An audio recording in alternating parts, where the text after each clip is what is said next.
I was a huge experiment. I was an experiment on many levels.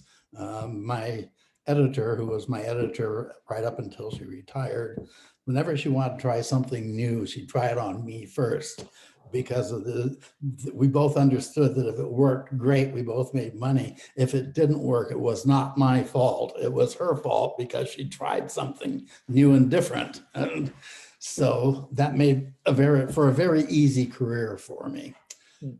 But the the genesis of Stuff for the Children was I had an agent whose name was Jane Rosen, but her maiden name was Jane Saul.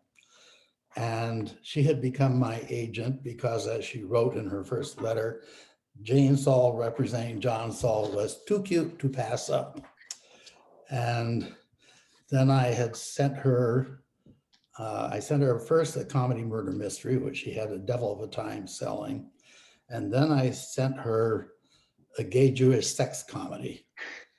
And that she wrote back and said, I don't know why you wasted your time writing this. I don't know why you wasted money sending it to me. And if you think I'm about to risk my reputation and career showing this manuscript around New York, you are wrong.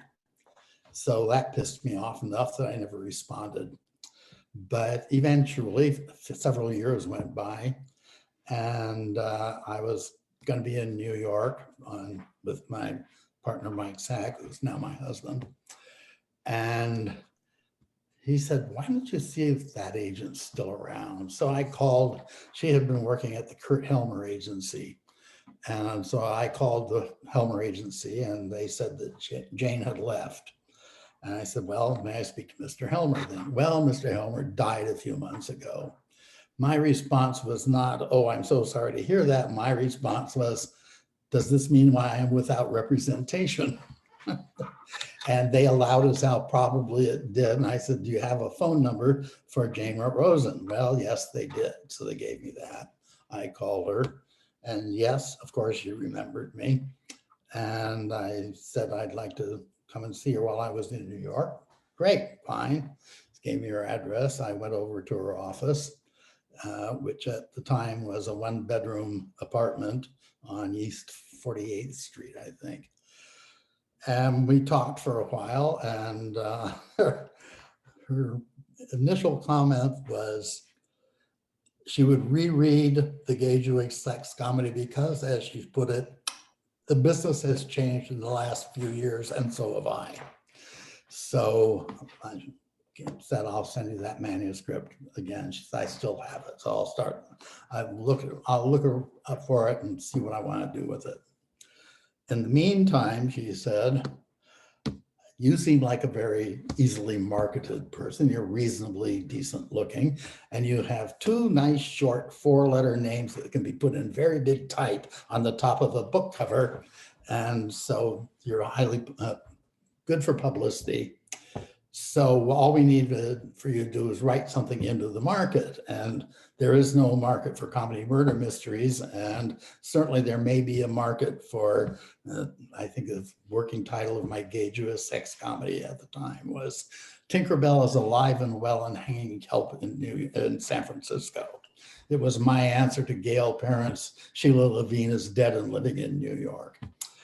So I headed back to Oshkosh, where I was living at the time. And Michael and I went down to the local supermarket.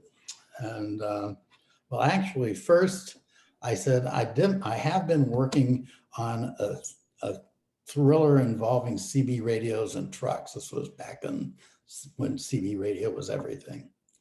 And she said, great, send me what you have. So I did.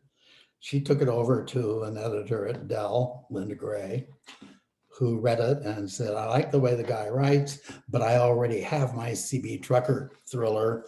And by the time he finishes this, the fad will be gone anyway. What I really need is someone to compete with this new guy, Stephen King. So my agent called and said, can you write something like Stephen King writes? I said, who is Stephen King? I'd never heard of him.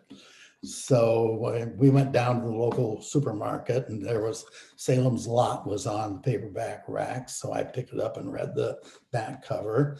And then there were several other sort of somewhat related looking titles. So I read the back covers of those, and Michael read them. And I said, well, we should be able to come up with one of these. Basically, it's children in jeopardy. We can figure out something. So we went home and figured out the idea for Suffer the Children. And then we decided that instead of just sending them one idea, we would send in three. And we would structure the three in a way that they would naturally pick the one that we wanted to write, which was Suffer the Children. And that way, once they chose one of the three, they've now expressed interest and they're on the hook. We got them.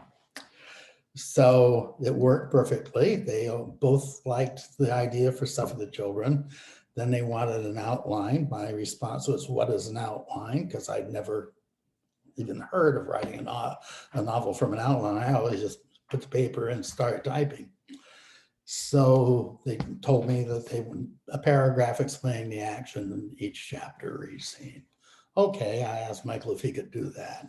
He said, oh yeah. So he came up with a very rough outline, and I went over it and slicked it up, put it from Michaelese into English, and made a few changes and dressed it up, and we sent it in. And